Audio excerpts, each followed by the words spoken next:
আপনাকে আপনাকে হেফাজত করতে যে আমি শাহাদাতের চেহারা দেখতে করতে পারিনি।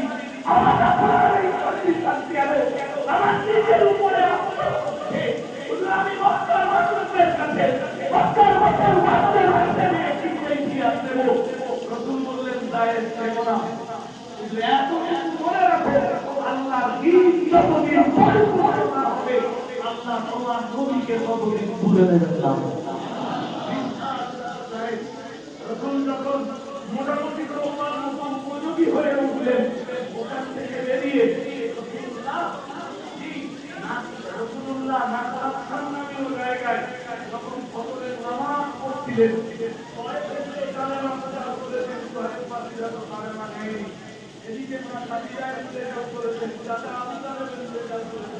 এদিকে এদিকে রসুলের চলে চলছে যুদ্ধের মতো মক্কার মাটিতে নিঃশ্বাসের মতো অত্যাচারের পরিণাম চলেছে।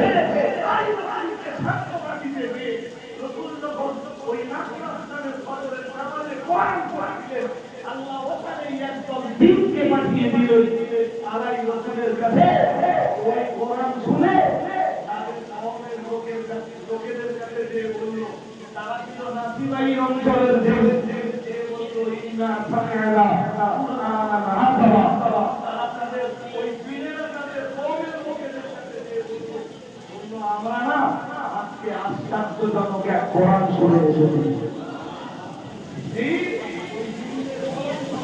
রাসূলের প্রতি ওই দিনের এদিকে মক্কার মানুষদের অত্যাচার, ওদিকে তায়েফের মানুষদের এই নিপীড়ন, আই রাসূলকে সান্ত্বনা দিতে আল্লাহ দ্বীনকে পাঠিয়ে এই দ্বীনদেরকে আল্লাহ তার রাসূলের অনুগত বানিয়ে দিবে।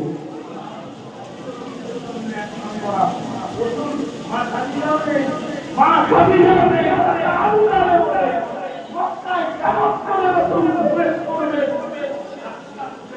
না। রাসূলের সঙ্গে মক্কার নেতাদের কম বেশি আন্তরিকতা ছিল। রাসূলের কারীম সাল্লাল্লাহু আলাইহি ওয়াসাল্লাম মক্কার অনেক দূরে অবস্থান করে সেই সব নেতাদেরকে খবর দিলেন, তোমরা আমার দায়িত্ব একটু নাও। জি, আমি মক্কায় ফিরে যেতে চাইছি। জি, তিনজনকে রাখবেন, ওদের নাম আমার মনে নেই ভাই, তার না দেখলে বলতে পারবো না। তার ভিতরে একজনের নাম আখনাফ ইবনে শারিক। আখনাফ ইবনে শারিক যখন এলো, রাসূল কারীম সাল্লাল্লাহু আলাইহি ওয়াসাল্লাম প্রস্তাব দিলেন, বলেন আপনি দায়িত্ব নেন, আমি আপনার সঙ্গে মক্কায় ফিরে যাই। জি, তো আখনাফ ইবনে শারিক বলল আমার পক্ষে সম্ভব নয়, আমি পারবো না। রাসূল কারীম সাল্লাল্লাহু আলাইহি ওয়াসাল্লাম এরপরে মুসলিম ইবনে আলী মক্কা রাজা তাকে খবর পাঠালেন। মুসলিম ইবনে আলী বললেন, ইয়া রাসূলুল্লাহ, ইয়া হাবিবাল্লাহ, আপনি তো মক্কারই অধিবাসী, মক্কা থেকে তায়েফের মানুষদের কাছে কালেমা প্রচার করতে গিয়েছিলেন, আমি দায়িত্ব নিচ্ছি, চলুন আমার সাথে আপনি মক্কায় ফিরে যাবেন। খাদিজা রাজা আবু তালেব এই দুঃখগুলোর মানুষ ঘরের বাইরে যতদিন ছিলেন ততদিন ছিলেন, এদের ছায় দিনটা কখনো হয়নি যে আমি মক্কা থেকে কোনো কাজে বেরিয়েছিলাম, আমার কি করে মক্কায় ফিরে যাব। তাই বলেছি, এক কথায় বলেছি, ইসলামের ইতিহাসে মা খাদিজার অবদান অনস্বীকার্য। কোন মুসলমান কখনোই মা খাদিজার অবদানকে অস্বীকার করতে পারে না। আমি এই মানুষকে বলবো, ভাই আপনাদেরকে এই ইসলামের সেবার জন্য যে কোরআন নামের আওয়াজ শুনলে বা খাদিজা খাবার বহন করে দিতেন। হুজুর, আপনার কাছে আমি খাবার বহন করে এনে না দিলে বা খাবার পৌঁছে না দিলে কোরআন অবতরণের মাঝে কোরআন অবতরণের এই ধারাবাহিকতা থাকবে না। আমি আপনার কাছে খাবার পৌঁছে দিই হুজুর, যাতে কোরআন কারীম অবতরণের ধারাবাহিকতাটা বহাল থাকে। জি, সেই কোরআনের তালিম, সেই কোরআনের শিক্ষা দীক্ষা, সেই কোরআনের তাফসীর, সেই রসূলের রেখে যাওয়া হাদিস এখানে পড়ানো হয়।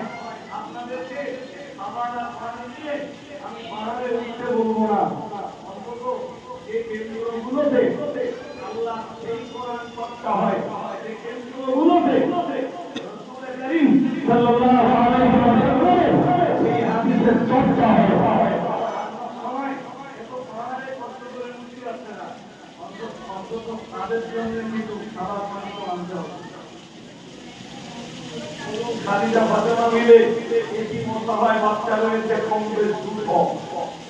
রাসূল করিম সাল্লাল্লাহু আলাইহি ওয়াসাল্লাম জীবনে যে দায়িত্বগুলো পালন করেছিলেন, আমি আজ আপনাদের বক্তব্যে আপনাকে স্পষ্ট করে দিয়েছি। মা খাদিজা বলেছিলেন তাহমিলুন কাল্লাহ, হুজুর আপনি এমন ব্যক্তি অক্রমদের কথাগুলো আপনি নিজেই বহন করেন। তাকসিরুল মাহদুনা, যারা নিজেদের খাবার নিজেরা জোগাড় করতে পারে না, আপনি তো তাদের খাবারের বন্দোবস্ত করে দেবেন। এখানে কম বেশ 200 এতিম বাচ্চা রয়েছে যারা নিজেদের খাবার নিজেরা জোগাড় করতে পারে না।